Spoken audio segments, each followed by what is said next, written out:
নমস্কার বন্ধুরা, বসুধা কিচেনে সকলকে স্বাগত। আজ কেকের একটা রেসিপি নিয়ে চলে এসেছি। মোরব্বা, টুটি ফুটি, কাজু, কিশমিশ, তার সাথে এলাচ।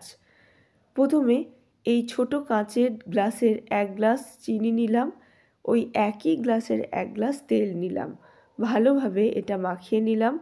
তারপর এর মধ্যে ওই একই গ্লাসের 2 গ্লাস ময়দা নিয়ে নিলাম। তারপর এর মধ্যে 1 চামচ বেকিং পাউডার দিলাম, 1 ছিপি ভ্যানিলা এসেন্স। এবার এই এলাচটা থেঁতো করে রেখেছিলাম, এটা এর মধ্যে দিয়ে দিলাম। এই এলাচটা অবশ্যই দেবেন বন্ধুরা, এতে এই কেকের স্বাদ খুব সুন্দর হবে। টুটি ফুটি ময়দার ওপর দিয়ে একটু ভালো করে ময়দাটা মাখিয়ে তারপর ভালোভাবে নাড়ব।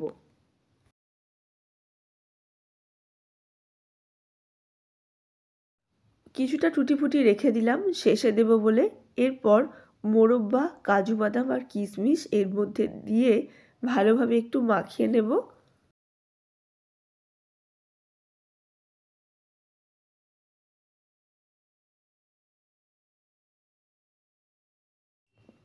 এটা ভালো করে একটু মাখিয়ে নিয়ে এর মধ্যে ওই কাচের কাপেরই 1 কাপ দুধ নিয়ে এর মধ্যে দিয়ে দেব, দিয়ে আবারও ভালোভাবে মাখিয়ে নেব।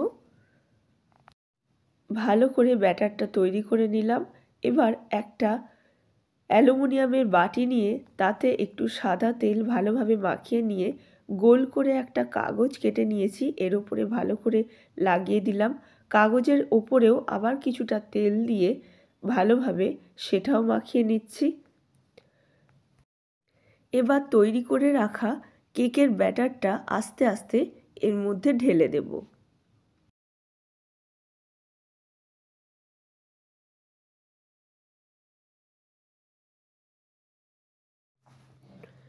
কেকের ব্যাটারটা এর মধ্যে ঢেলে দিচ্ছি, ঠিক মাঝ বরাবর ঢালতে হবে। এটা আস্তে আস্তে চারিদিকে চাড়িয়ে যাবে।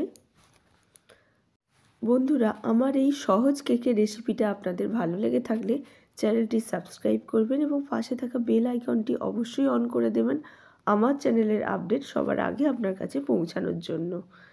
এবার আমি কড়াইটা গ্যাসে বসিয়ে দিয়ে তার উপর স্ট্যান্ড দিয়ে কেকের বাটিটা বসিয়ে দিলাম, একটা ঢাকা দিয়ে দিচ্ছি। 15 মিনিট পর এটা একবার খুলে নিচ্ছি, নিয়ে দেখুন বন্ধুরা কত সুন্দর ফুলে উঠেছে কেকটা। মাঝখানটা ঢাকার গায়েতে লেগে গেছে, আবার এতটাই ফুলে উঠেছে। এবার টুটি ফুটিগুলো যে রেখে দিয়েছিলাম সেগুলো ওপর থেকে সাজিয়ে দিচ্ছি, দিয়ে আর একটা অন্য ঢাকা দিচ্ছি। পুরো 40 মিনিট পর এটা নামিয়ে নিচ্ছি। কেকটা একেবারেই তৈরি হয়ে গেছে। একটা কাঠি ঢুকিয়ে দেখিয়ে দিচ্ছি বন্ধুরা, দেখুন কত সুন্দর। এবার বাটিটা উল্টে নিলাম একটা থালার ওপরে, কত সুন্দর কেকটা তৈরি হয়ে গেছে। এবার এটা আমি পিস করে সকলকে পরিবেশন করে দিচ্ছি। দেখুন বন্ধুরা কত সুন্দর নরম তুলতুলে কেক হয়েছে। এইভাবে খুব অল্প উপকরণে অল্প সময়ে এই রকম কেক বানিয়ে খাবেন বন্ধুরা, ভীষণ ভালো লাগবে।